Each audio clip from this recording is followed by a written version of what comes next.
No Box Dance presents Dance Behind the Screen, process production, and social media. Don't forget, say no to the box. Dile no a la caja. 고정관념이란 상자에서 벗어나세요. Welcome to Dance Behind the Screen podcast. I'm your co-host Martheya, and I am here with Melissa Young, the artistic director of Dallas Black Dance Theater.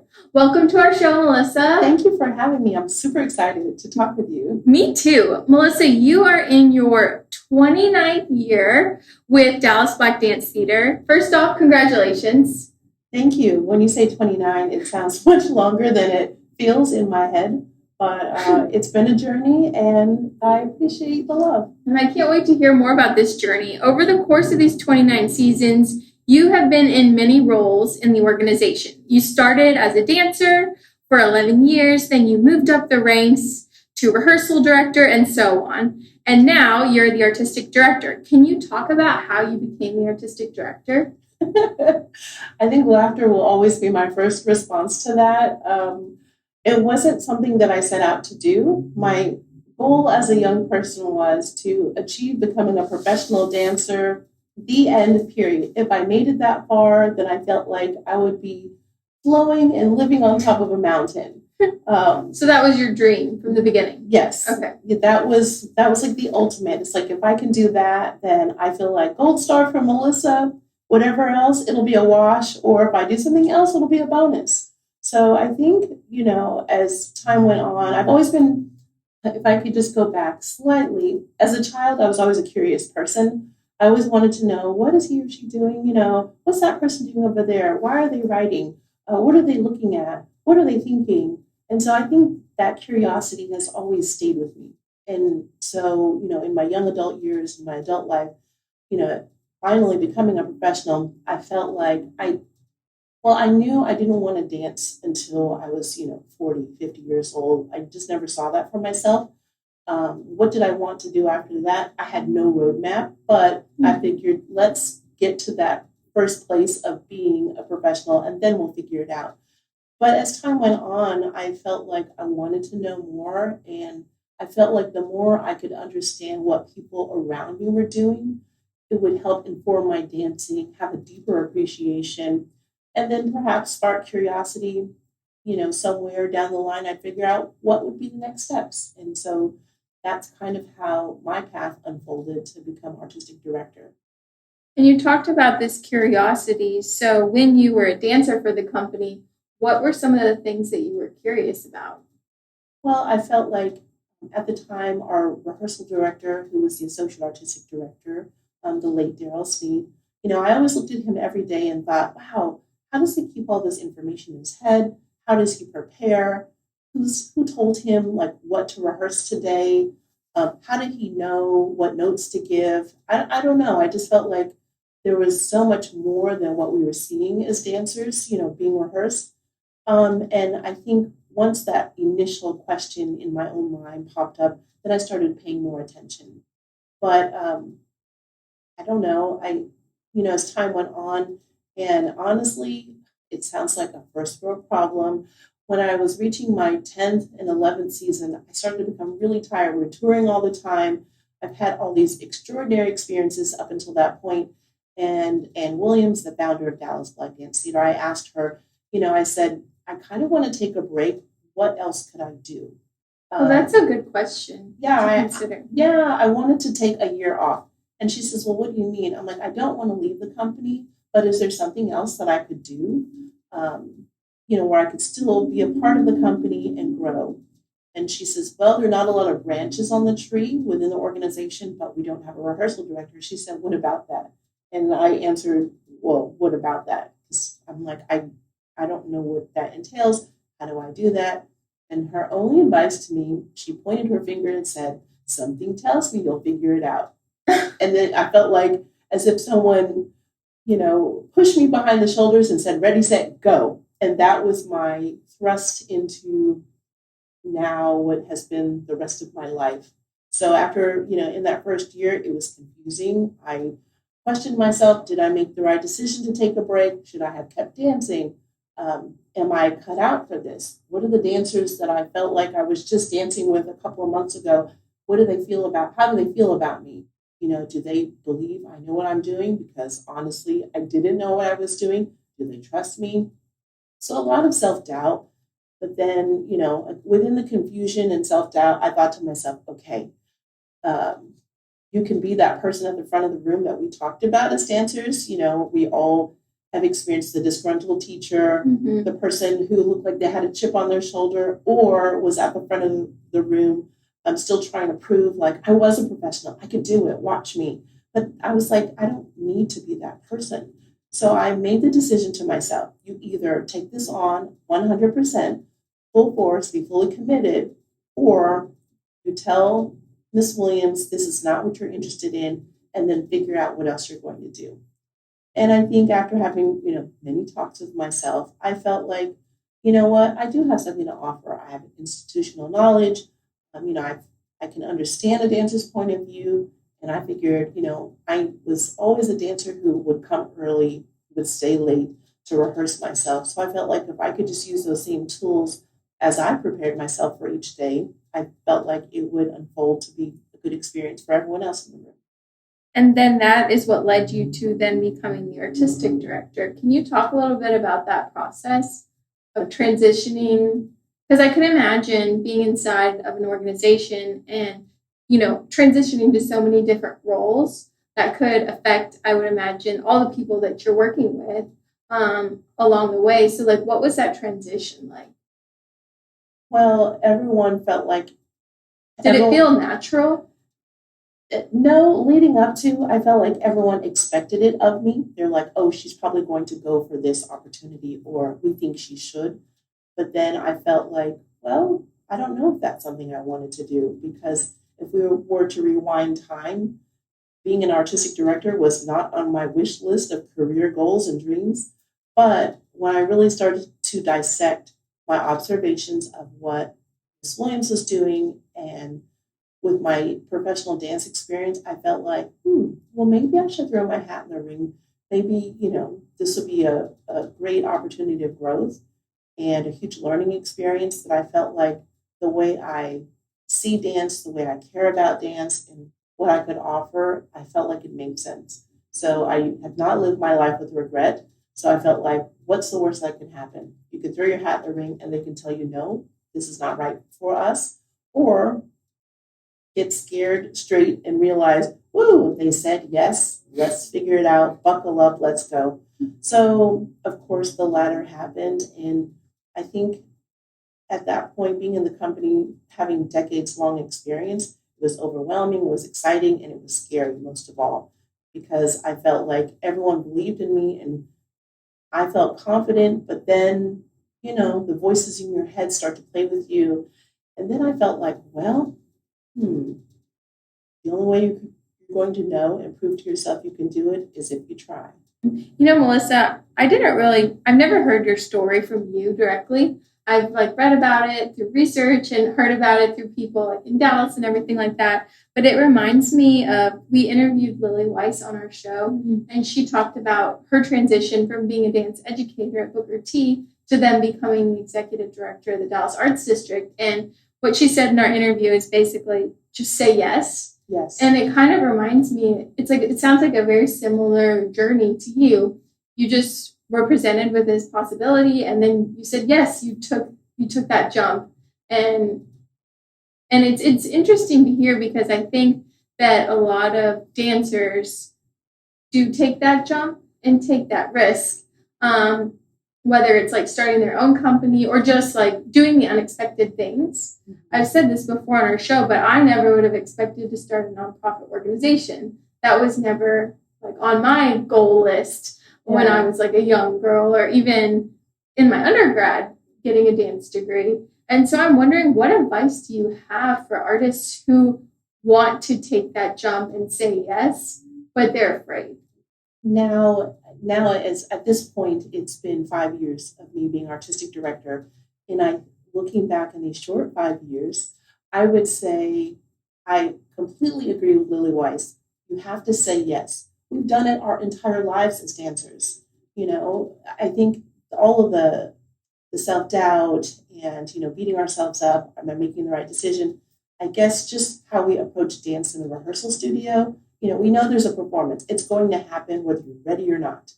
But you have to figure out, for me, that's why I love dance, is because it's about professional problem solving. To me, the equation is the choreography, and the end result in quote unquote getting the right answer is succeeding, getting through the performance from start to finish. Will there be bumps and mistakes along the way? Yes. But dance is about the art of recovery. And it's that which I live by. So, in terms of advice of those who may consider being an artistic director, I've looked at it like a big performance. You know all of the elements that need to be involved. You do your research. You know how to prepare and warm up your body. To me, it's no different. It's just adding another layer of, if you could look at it like choreography, it's like there's a basic framework and the nuances within choreography. It's the same way being an arts administrator, whether you're trying to write a great grant proposal, whether you're to convince donors, yes, believe in us, support us all the time, getting your patrons to come out to performances. It's really paying attention to those big details and small ones, and then take everything in manageable pieces along the way, and you're going to be fine. Are you going to have moments of doubt? Yes. Are you going to feel completely unsure sometimes? Sure. And that's okay, because I think as dancers, we're always on that quest for perfection that we know does not exist. And I think when we translate that to artistic director business, I think those of us who've been dancers and now artistic directors, subconsciously, you kind of feel like, oh my gosh, I have to be perfect. We're human. That's the thing. So to me, there's an acceptance by everyone involved, as long as you're willing to be yourself. The No Box Dance Film Festival, NBFF, is now accepting submissions for its 5th year as an independent film festival. NBFF seeks dance-related films that challenge the possibilities of what dance can look like in video form. NBFF has 4 categories for submissions: short series, general, documentaries, and kids. For more information on how to apply, visit filmfreeway.com/KNOW Dance Film Festival. I want to really dig into what it's like to be an artistic director. I think for many, that might be a dream of theirs one day, to become an artistic director of a company, whether it be their own or whether it be of an already existing company. Could you talk about what your responsibilities look like? Sure. Much more tremendous when you're on the inside of it. I think externally, you see an artistic director, you associate them with being the brand or the face of a company. And like you said, whether it's your own company or, assuming the role of an existing company, it looks very glamorous. But boy, you really have to be willing to stretch yourself broader than you ever have. And what I mean by that is, well, first of all, there's no roadmap. There's no roadmap to being an artistic director, and you have to be okay with living in that ambiguous space. You have to be, I guess, you have to have tough skin. But I think dance life prepares you for that. The way people perceive you, you could say something and people misinterpret what you're saying, or they think your intentions are different. But I think all the tools are really within us. And gosh, it's a real huge, deep question of what does that entail? No 2 days are alike. Whether you're in rehearsals, whether you're preparing for a board meeting, or whether you're just trying to do research on a long-time donor or a potential new donor. I think the work never stops. And I think the more you can be curious about the world around you, and not just the dance world, I think that has really helped me. I think I'm going back to saying how my curiosity as a young person has served me well, because you can't just know dance, because most people don't know about dance. Right, especially the audience or your donors, they might not be familiar with dance. Yeah, and I think the more you can connect with the people on the outside in a genuine way, and there's not going to be one person who knows everything about every industry and every background. But I think it's important to kind of have a sense of who might be experiencing you. So still go back to that same question you're asking is, about being an artistic director. I think you just really have to just trust yourself, even though within the doubt, you have to take blind steps forward, leaning into your faith and really recognizing and believing in yourself that you are prepared for this. You're not going to have all the answers right away. And boy, patience in the process. I'm a very patient person, but I tell you, the way I have been stretched and challenged, and my patience is tested daily because you have to do all of this preparatory work for everything and every project and every person you're dealing with. And then it's like the hurry up and wait. It's like, okay, research, prepare, deliver, wait. Nothing comes in the time that you expect. And one of the things that Ann Williams, our founder, I laughed to myself. One day she called me and she said, Missy, how's it going? I was like, oh, Miss Williams, I think I rattled off 10 things I was behind on and I was overwhelmed. And she goes, I'm just going to jump in and stop you right there. And I said, ma'am. And she says, you're always going to be behind. You're never going to be on top of anything. And she goes, and you just have to simply be okay with that. And I said, well, what do you mean? I'm like, people are waiting for responses, the emails, the phone calls. And she goes, it doesn't matter. She goes, everything takes the time that it takes. And I said, well, what does that mean? She goes, you just have to be willing to figure it out. And she goes, and you're not going to know it all. And she goes, and that's okay too. But she said, in those moments where you feel like you're not prepared or you don't have enough information, that's when you surround yourself with a staff and a team that can truly support you. She goes, because all of the best leaders, they don't know it all, but it appears that way because the people that they trust to work alongside. Mm-hmm. That's really great advice. Yeah, I've really held on to that. And it's really helped me in those tough moments where, you feel flustered and overwhelmed and when you get stuck because you're waiting for an answer, in order for you to take the next step, all I can do is shrug my shoulders and go, well, I was told it's all about patience. And, sometimes you have to delay a response to the person that's waiting for an answer because you just have to simply think things through. You can't just jump off the handle and give a quick answer. I think the best artistic directors really know how to put out fires before they start. Mm. I think it's about, yes, sure, giving someone an immediate answer, but subconsciously, I always think about what is plan B, C, and D. Not that I have all of the answers of those other options fully fleshed out, but if I've even lightly considered them, when I have to navigate, not if, when, I've already started to think and formulate a new plan. So that way I can transition smoothly without major disruption. I'm wondering, for those who want to start their own company, where would you recommend they start? Wow.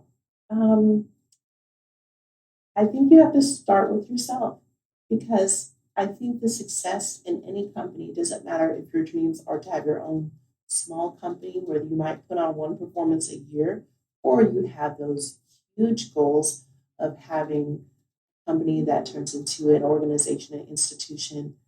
You have to know who you are, firstly. If you're not sure of who you are, then people are going to knock you down en croix, front, side, back, inside, and you are not going to be, and that's going to throw you, that's going to rattle your cage. But those who are always questioning and, asking the 20th question, even though they know the response or just testing you, like if you're not sure of who you are, that is going to mess you up just badly.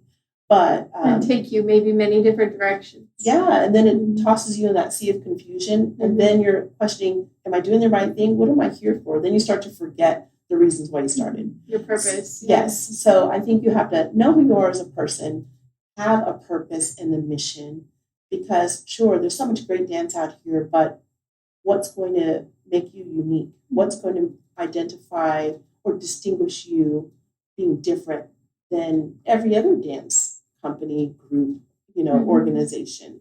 Talked about earlier too, just like the importance of having your staff and team to support you, especially as artistic director. And so I'm wondering, like, what are those like traits or qualities that you look for when working with a staff and team, or even when auditioning dancers?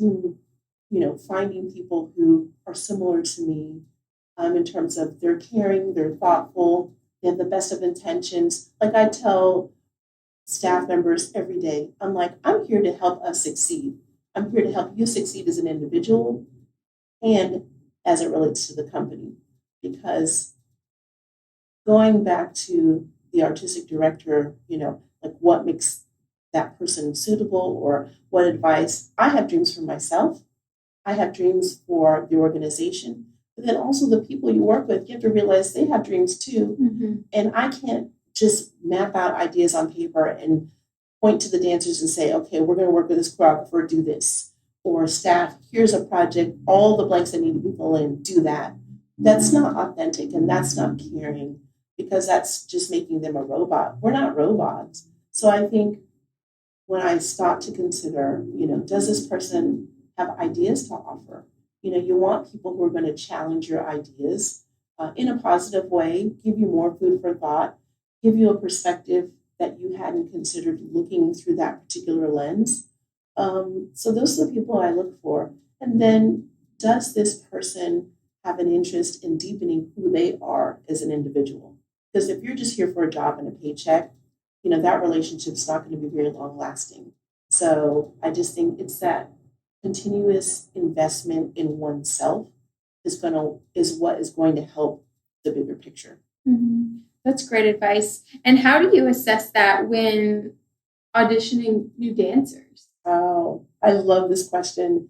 I think I've all seen talented dancers. That's what the goal is. Right. The physical is easy to assess. That is so easy. Mm-hmm. Every audition, when we have some cuts along the way, and I end up with, whatever that number of dancers is that I may be interested in, I have an interview right afterward. I have an interview with a standard, just a handful of questions. They're not difficult or challenging questions, but based on that immediate, energetic connection I get with a person when we're just sitting in a room with two chairs, it's just me and the person, with my sculpted questions, it then allows me to shape the question in a way that's going to allow them to reveal themselves. Because by asking basic questions, you're going to understand someone's intentions for their life and in their intentions as it relates to the potential idea of them becoming a dancer with a company. Because I immediately know when they're just here and they just want to, I want to do this gig for a couple years and move on, or the red flags that pop up when they've danced at 25 different places for maybe 3 or 6 months and, I got bored, or I wasn't, quote unquote, feeling it. I said, okay, that's not a good fit. I never want to say someone's not great. It's just not a good fit. And the beauty of dance is no matter who you are, what your training is, what your goals are, there is a place for you. Mm-hmm. And sometimes that place might not be here. Mm-hmm. But if it's not here, how can I help you get there? How can I respectfully and professionally share it to the person?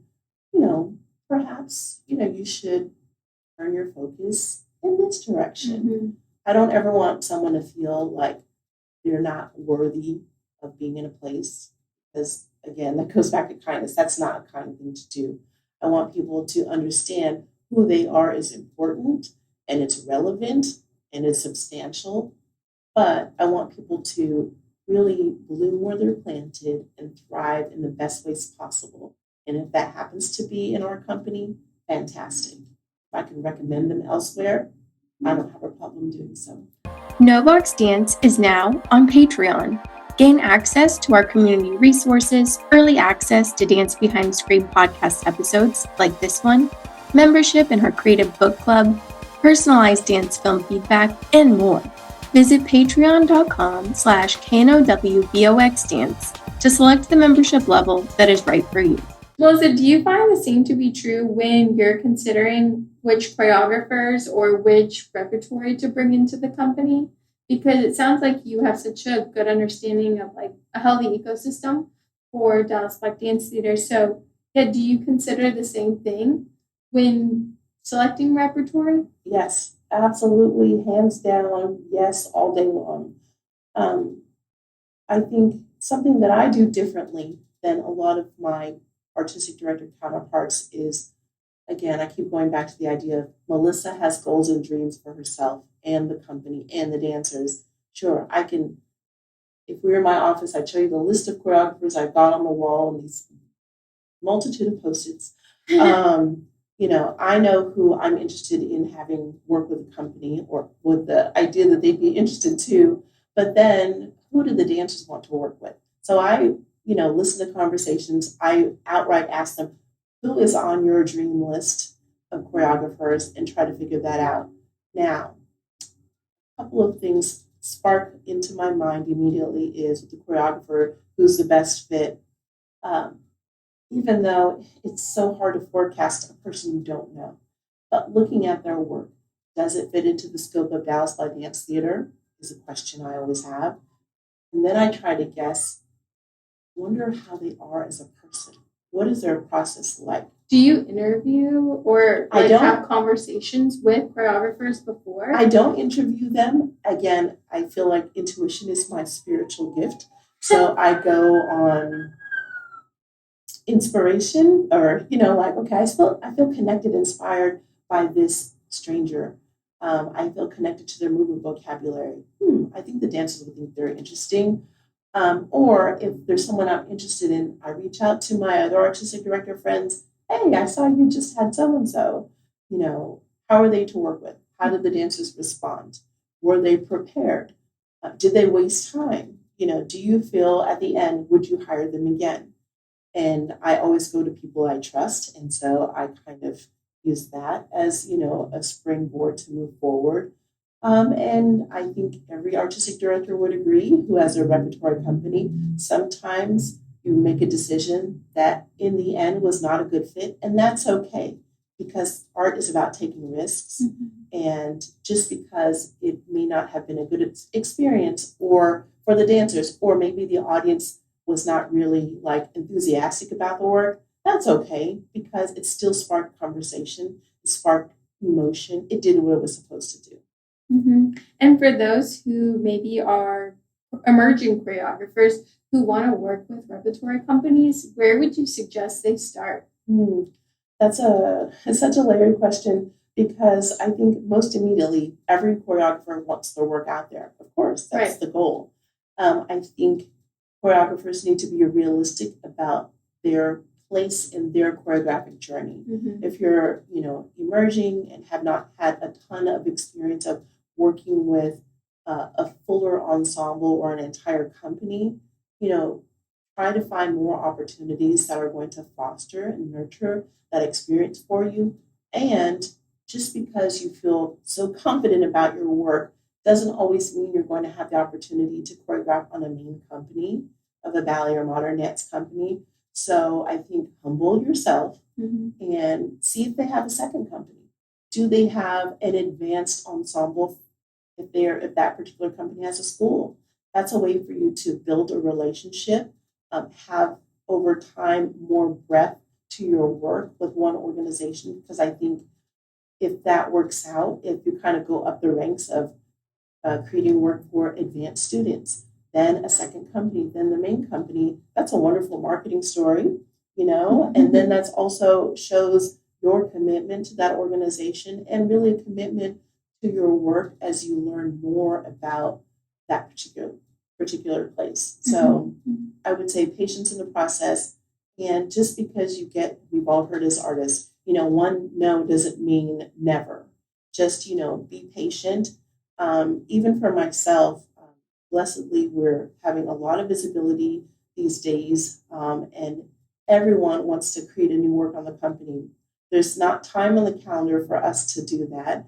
Resources are limited, and the way I typically plan 3 seasons out.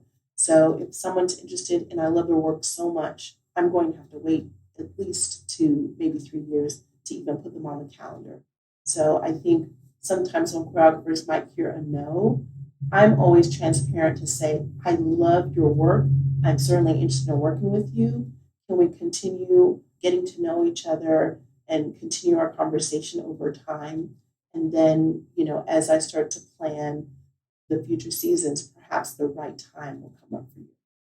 Do you find the same advice to be true when choreographers are wanting to start touring their work? I think so. And I think Like that's starting with smaller venues and like locally maybe, and then like building from there? Yeah, I think that's really the best advice. Starting small because different venues, they don't know you. And when you reach out to them, I'm sure, at least how I feel about how people approach Dallas Light Dance Theater. We've been around now for 46 years, and people are still like, "Who are you? I've never heard of you before." And you have to be okay with that. It's no insult. It's just people don't know about you unless you put them on their radar. Mhm. So I think that's the key. We're always waiting for people to reach out to us, but you have to kind of like wave your hands. Hey, what about us? Wouldn't you consider us? So as it relates to choreographers, sure, get your work seen on those smaller stages. And I've learned that media is so important. Although, unfortunately, there are not a lot of dance critics out there writing work, perhaps you can use your network of finding still critics to come to your performance, even have them write something for you. And that's something that you can put into your marketing package for these venues. This media outlet said this about my work. These are some of the audience responses. And I think audience responses are just as valuable as critics. They're the ones who are buying the tickets. So I found that even a simple survey, people are willing to fill out a short survey after the performance. How did you feel about it? If you, as a choreographer, had a whole evening of works, have your audience rank them. What was their favorite and why? Because people, as we know, audiences will tell the truth.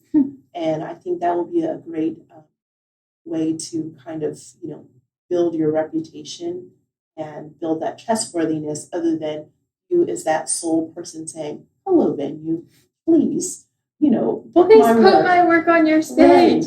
Right. Melissa, I could keep talking to you for hours. I love our connection. Like from the first time that we met, I felt like that kindness from you. And I love how open you are and just willing to share about your own personal story and growth. And I also really appreciate just how committed and true you are to who you are as an individual. And I think that's a really great reminder for myself. And I think for our listeners too, because at the end of the day, that's what makes us unique. And that's what can connect us to other people is seeing the uniqueness in each other. So I just really appreciate your openness. Do you think social media is influencing the dance world? And if so, how does it influence your work? Yes, I think social media definitely influences our dance world.